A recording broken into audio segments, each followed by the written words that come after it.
de esta filtración y de esto que se conoce como el Panama Papers y los paraísos fiscales, está con nosotros esta noche José Manuel Valderrain, doctor en ciencias fiscales y socio director general de Valderrain Sáenz y Asociados. Gracias por estar aquí. Muchas gracias a ti por la invitación, Alejandro.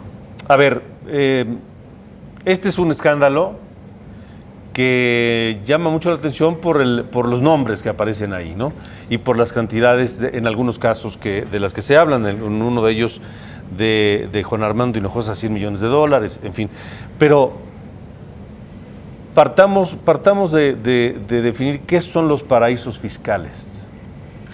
Bueno, en realidad se le conoce a los paraísos fiscales, internacionalmente se le conoce como offshore, ¿no? A algunas regiones, porque no necesariamente tienen que ser países, ¿no? Donde hay una tasa del impuesto sobre la renta menor, ¿no? Y en donde muchas veces tiene la secrecía del dueño de las cuentas o se tiene un mayor resguardo de la información, ¿no? ¿Para qué sirven los paraísos fiscales?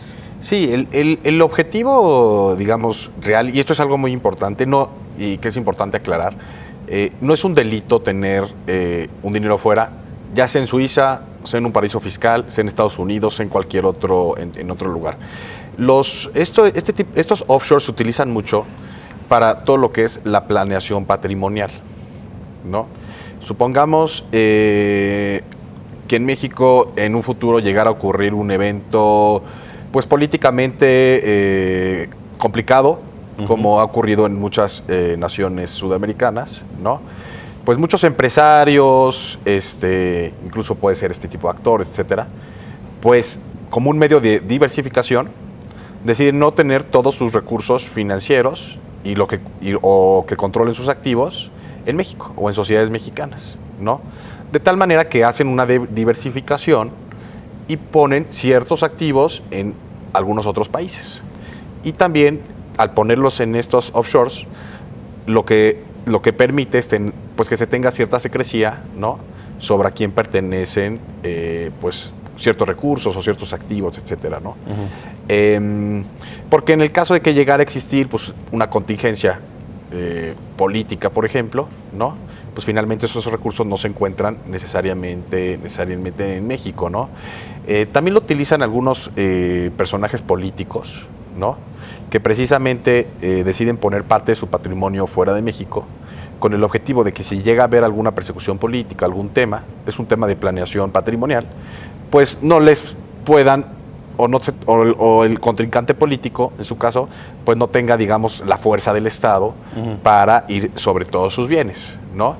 Y pues es más difícil identificar. Ahora, que si puede haber evasión o no, puede ser, pero habría que revisar cada caso en particular. Pero me parece importante analizar eso porque no me parece correcto satanizar a quien por únicamente tener una cuenta, ya sea en Suiza, como hace algunos meses vimos este tema en SwissLeaks, o ahora en estos offshores, ¿no?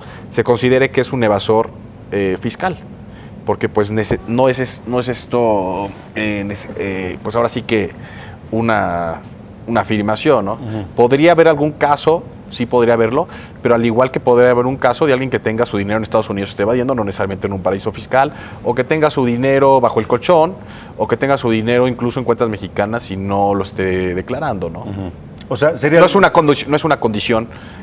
Alguien que tiene una cuenta en un offshore no es una condición de que sea un evasor. O sea, el problema viene cuando esos recursos no fueron reportados a la autoridad fiscal para pagar el correspondiente impuesto. Sí, o sobre todo, esté donde esté. Sí, o que esos recursos generen pues ciertos rendimientos, intereses, etcétera, y no se esté pagando sobre los mismos, ¿no? Ok, ahora, también esos lugares, esos offshore, son utilizados para evadir impuestos o para lavar dinero. Probablemente hay quien los utiliza, ¿no? Es un esquema que se puede utilizar, pero al igual que se utiliza pues cuentas en el extranjero que no son offshore, cuentas en Estados Unidos. Tenemos muchísimos ejemplos de casos que se han detectado de bienes congelados, etcétera, pues que no se han utilizado a través de un offshore. No es necesario, no es indispensable hacerlo a través de offshore o a través de una sociedad suiza, etcétera, ¿no? O sea,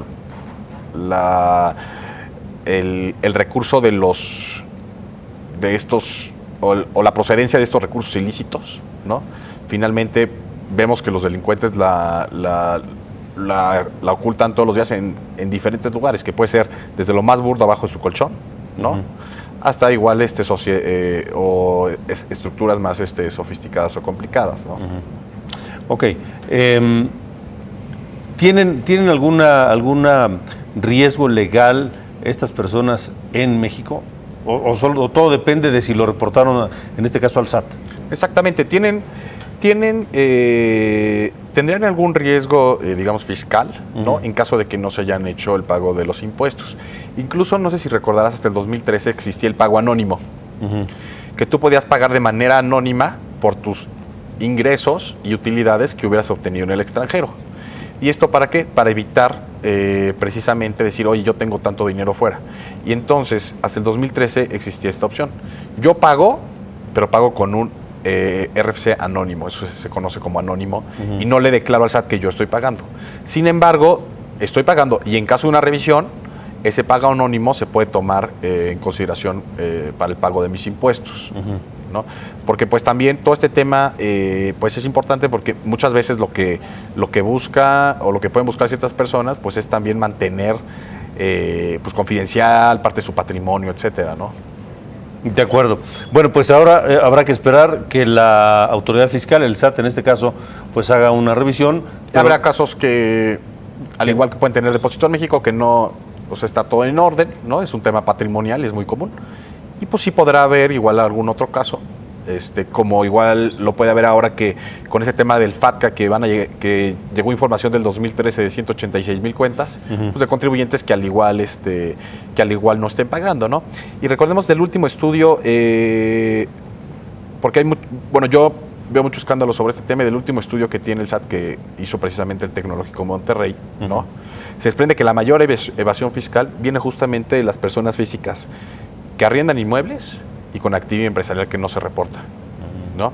De ahí viene más del 85% de la evasión fiscal que existe actualmente en México. Entonces me parece que sobre eso sí habría que poner, pues ahora sí que el ojo, ¿no? O sea, ¿cómo podemos incorporar sobre todo a la gran cantidad de economía informal que hay en México a que puedan tributar lo que nos representaría 3 puntos adicionales del PIB en recaudación? De acuerdo, bueno, pues habremos de esperar a ver qué hace el SAT y qué dice el SAT. Así es. Muchas gracias, doctor José Manuel Valderrain, gracias por haber estado aquí. Mucho gusto estar contigo. Igualmente, muchas gracias. Hace una semana